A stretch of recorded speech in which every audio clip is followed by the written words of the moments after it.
know is... You think they wanted you out of New York? Listen, I was arrested. It's on video in New York 5 years ago for nothing. Okay, we were down there protesting at Fox News. They had a live event. What were you protesting? We were protesting media propaganda. Okay. But the point is, I was protesting Geraldo Rivera. The point is that I was in New York. He was having an outdoor deal. We went down there, and the police came. An undercover guy on video, this is in my film, Truth Rising, points at me, and they go and arrest me and almost pulled my shoulder out of its socket. Were you? Okay, did you ever ask? I've been in a New York jail. Did you ever ask the police why they did that to you? I mean, you were protesting peacefully, right? You weren't provoking anybody. No, you can go watch the video. You can pull it up. Alex Jones arrested in New York. Go watch it. Listen, my point is, I know when people are basically hunting you. You know when a tiger is crawling on its front paws about to pounce on a gazelle or something, okay? You know that, and you know when cops are on your butt planning something, they had a look in their eyes like they were planning something. You know the difference when cops have just got you staked out to see if you're planning something, and the difference when they're acting really aggressive and bugging their eyes out at you like they want to tear your head off. And my instinct was, get the hell out of here. You think they don't want you? Now, do you think you're safe in Texas? Is that why you broadcast from there? Listen, I go out. I've snuck on military bases to cover urban warfare drills. I snuck into Bohemian Grove. I, go out there without bodyguards and do all this stuff. I'm not normally a timid person. I'd gone in. I'd gotten my Piers Morgan interview. I had the flu. So when you're dizzy and puking, do you feel like going to jail? Are you in fear for your life? Not generally. I mean, I'm in fear for my life when I drive to work. That's the most dangerous thing in this country, right? Is automobiles. But listen, let's just be specific here. I'm bold. I'm the opposite of fearful. I was off balance. I was sick in New York. I was going off pure adrenaline, and that's why. I mean, imagine, Howard. I'm sure before you've had an event or some big thing you've got to do. You're a consummate professional. Have you ever been sick before and had to go on air? Yes. And we're kind of an asshole. Many times. I'm not kind of an asshole every day. I mean, no, you're not. But seriously, when you're sick and have to perform, yes, you tend to be almost even more focused. Yes. And pissed. Yeah. It's funny. Some of my best shows are when I'm really sick. Exactly. Right. So again, I mean, sure, I had the flu. I had 102 fever. I mean, did I overblow cops following me around? Yeah. But the point is, it happened. It's on video. Okay, just type in. I mean, we actually caught 2 of them on tape. But listen. How are you doing financially, by the way? I mean, you're on 140 stations. You got to be making serious money, right? I do make a little bit of cash, and that's why I've got around 50 crew members and news people, and I don't know how many square feet, like 14,000. No, it's more. It's like 18,000 square feet. And you put the show on the Internet as well? Absolutely, sure. I mean, I'm on XM, on 166, and we're on, it's a little over 150 stations right now.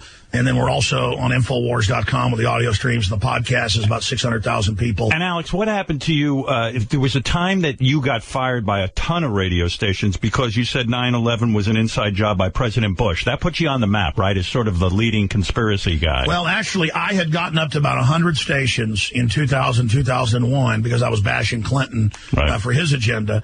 And then all I said was, not that Bush had a plunger and was, there like Wile E. Coyote detonating the towers. That's kind of how the media has spun it. It was in Newsweek that hijackers were trained at U.S. military bases. And as a news hound, I was reading this in Newsweek as just a footnote. I was reading about Bush Sr. in the London Guardian and AP with the Carlyle Group and the bin Laden family at his table in D.C. that morning. I was reading about when all air traffic was grounded for 2 days, 16 flights of the bin Ladens out of the country with the FBI helping load them on planes to fly them out, including his, sisters and brothers and people.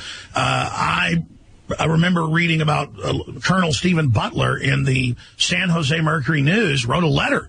And I called the guy at home, and he said, I can't talk to you. I'm getting threats. They started court-martialing him over it. Look this up, Howard. This is just some of the data points. He said, look, I don't know what happened, but Muhammad Atta was in my class. He was a spy. He was a U.S. agent. Then I interviewed Springman, the head of the visa section of the U.S. Embassy in Jeddah, Saudi Arabia, and he said that they were ordered. And this came out in the Toronto, news, New York news. It was just back of the paper that they were ordered to let 15 of the 19 hijackers in from Saudi Arabia the year before 9/11, and it was flagged as Al-Qaeda, and they were told by the CIA. So what you're saying is you believe that somehow the government used these guys, let them do their thing, Therefore, it would disrupt the world and would get us enable us to go into Iraq and to go into possibly Iran. In other words, this was all staged. Well, no, I mean, listen, it doesn't mean the whole government or the whole military. It doesn't mean there's not Muslim extremists and Al-Qaeda. Of course there is.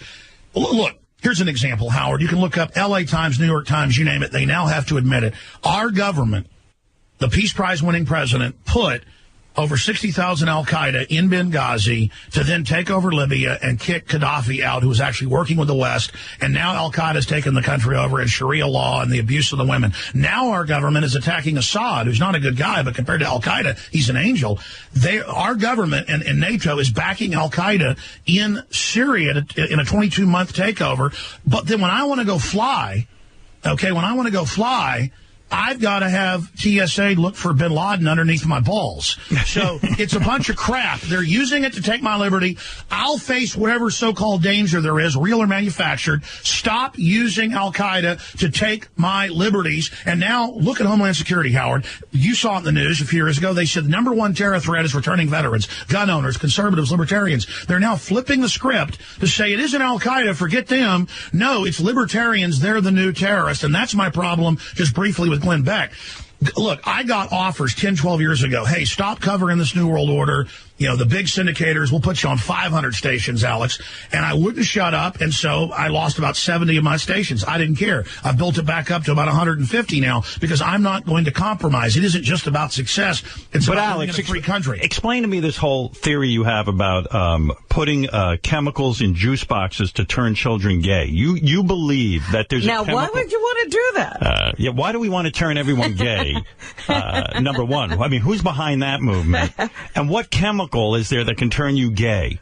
All right. Now, specifically, I did an hour-long show 4 years ago that got picked up, a hour-long TV special that I did that got picked up by the Huffington Post about 4 or 5 years ago. So it's become this meme where they took out of context where I was showing literally more than 100 articles, and I actually printed some of those off. I'm going to source for you right now.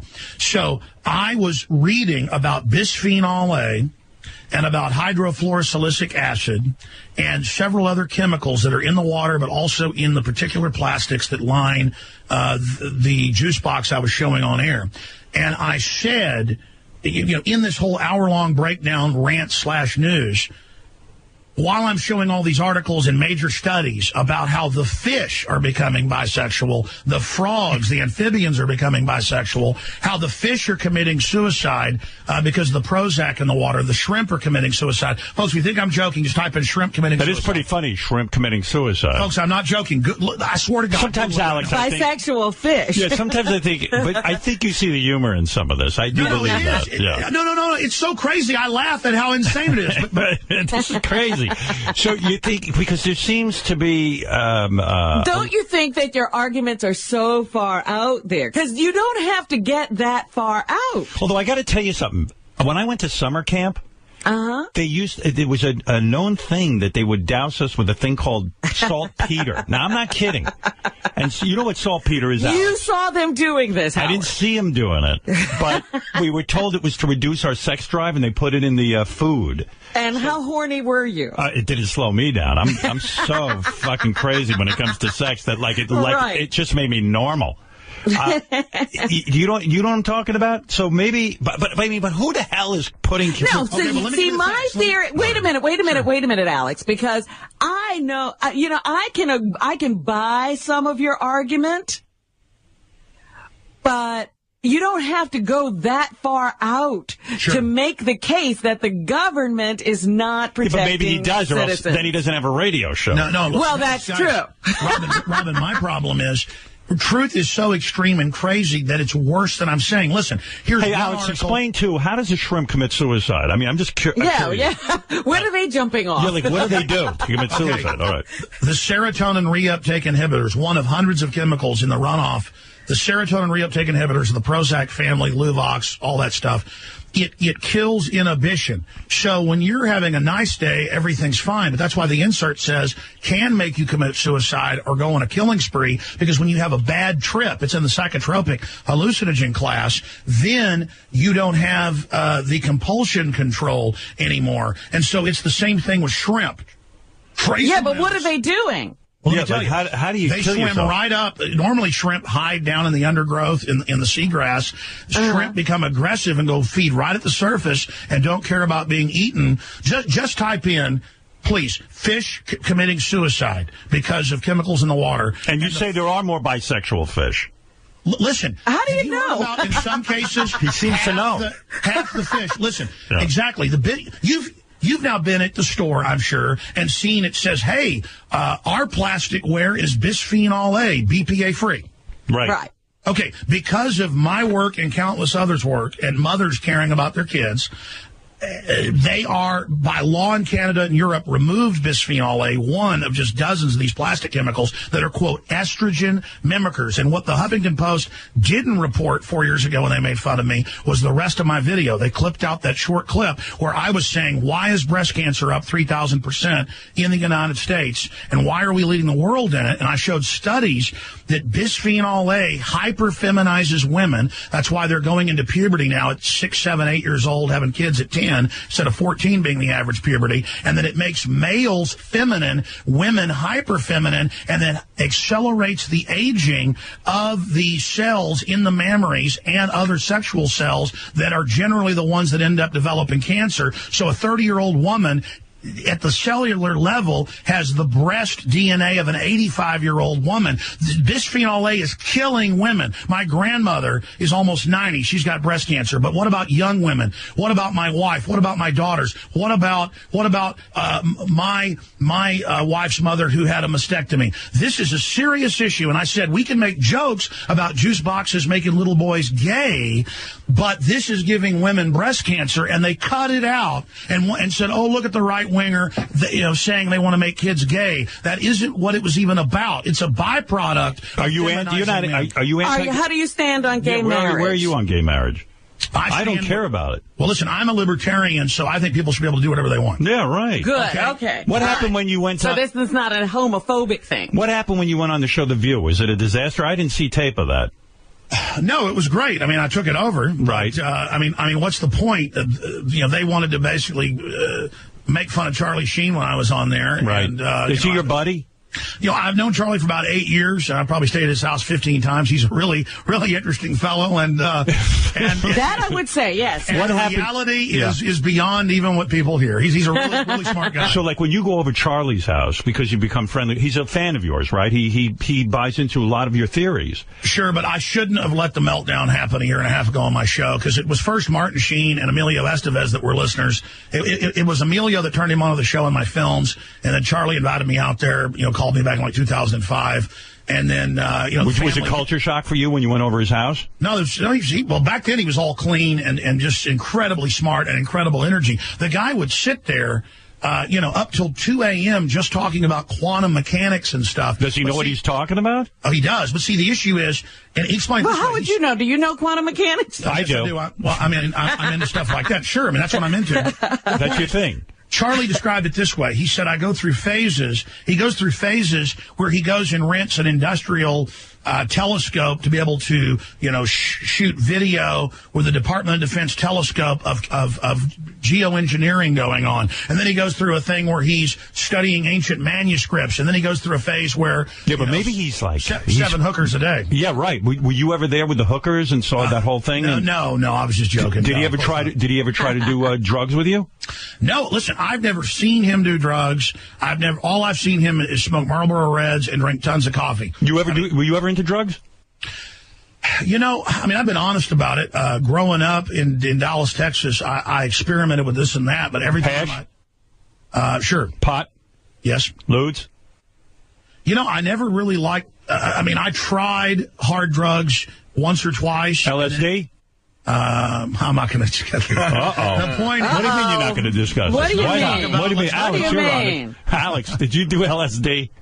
I'm not going to. No, I didn't. I didn't have sex with that woman, Monica Lewinsky. No. Why don't you talk about drug use? Seriously. I smoked pot, but I didn't inhale. Did you? How come you don't? Do you want to run for office or something? Listen here, I got to tell you something, Howard. I did not have sex with that woman. I've never done LSD. Alex, why don't you talk about that? You seem pretty honest. Why don't you talk about stuff like that? Because it's a distraction and overall diversion, and I might have a glass of wine now. Right. And I don't even smoke cigars anymore. So, I mean, that's basically it.